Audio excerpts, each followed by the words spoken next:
T20 ప్రపంచ cup సమీపిస్తున్న వేళ టీమిండియాకు ఎవరు ఎంపికవ్వాలి, ఐపీఎల్ 2024లో ఏ యువ ఆటగాళ్లు అద్భుతంగా ఆడుతున్నారనే విషయమై జోరుగా చర్చ సాగుతోంది. ఈ నేపథ్యంలో భారత మాజీ ఆటగాడు యువరాజ్ సింగ్ మాట్లాడుతూ యువ ఆటగాడు అభిషేక్ శర్మ టీమిండియాకు ఆడాలి అంటే ఏం చేయాలో వివరించాడు. యువరాజ్ ఏమన్నాడంటే, అభిషేక్ ప్రస్తుత ఐపీఎల్లో అద్భుతంగా ఆడుతున్నాడు. అతని ప్రదర్శన ఖచ్చితంగా మెరుగ్గా ఉంది. అతని స్ట్రైక్ రేట్ అసాధారణంగా ఉంది. కానీ పెద్ద స్కోర్లు రాలేదు.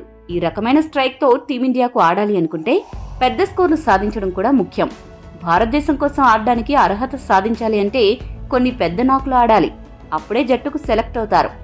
అతనికి పెద్ద షాట్లు ఆడగల సామర్థ్యం ఉంది. అతను కొట్టే పెద్ద సిక్సర్లు చాలా బాగున్నాయి.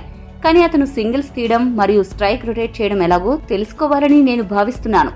బాగా బౌలింగ్ చేసే బౌలర్లను ప్లేఅవుట్ చేయడం ఎలాగో నేర్చుకోవాలి. అలాగే ఇతర బౌలర్లను లక్ష్యంగా చేసుకుని ఆ కోణంలో బ్యాటింగ్ చేయాలని నేను భావిస్తున్నాను. అభిషేక్ ఖచ్చితంగా ట్రావిస్ హెడ్ నుండి చాలా విషయాలను గ్రహిస్తాడు. ట్రావిస్ హెడ్ ప్రపంచ స్థాయి ఆటగాడు.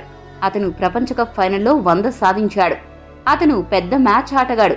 కీలక మ్యాచ్ల్లో ఎలా ఆడాలో హెడ్ నుండి అభిషేక్ శర్మ నేర్చుకోవాలి. అప్పుడు అభిషేక్ శర్మ పెద్ద ఆటగాడిగా మారుతాడు. ప్రపంచ కప్ కోసం కూడా అభిషేక్ శర్మ సిద్ధంగానే ఉన్నాడు. కానీ ప్రపంచ కప్ కోసం అనుభవజ్ఞులైన జట్టును తీసుకుంటారు. కాబట్టి అతడికి ప్రపంచ కప్ స్క్వాడ్ లో చోటు దొరుకుతుందని నేను భావించడం లేదు. అయితే ప్రపంచ కప్ తర్వాత మాత్రం అతను భారతదేశం కోసం ఆడడానికి సిద్ధంగా ఉంటాడు. రాబోయే 6 నెలలు అభిషేక్ కు చాలా కీలకం. ఈ సమయంలో అభిషేక్ తనను తాను నిరూపించుకోవాల్సిన అవసరం ఉంది అని యువరాజ్ అన్నాడు. ఈ వీడియో మీకు నచ్చితే లైక్, షేర్, కామెంట్ చేయండి.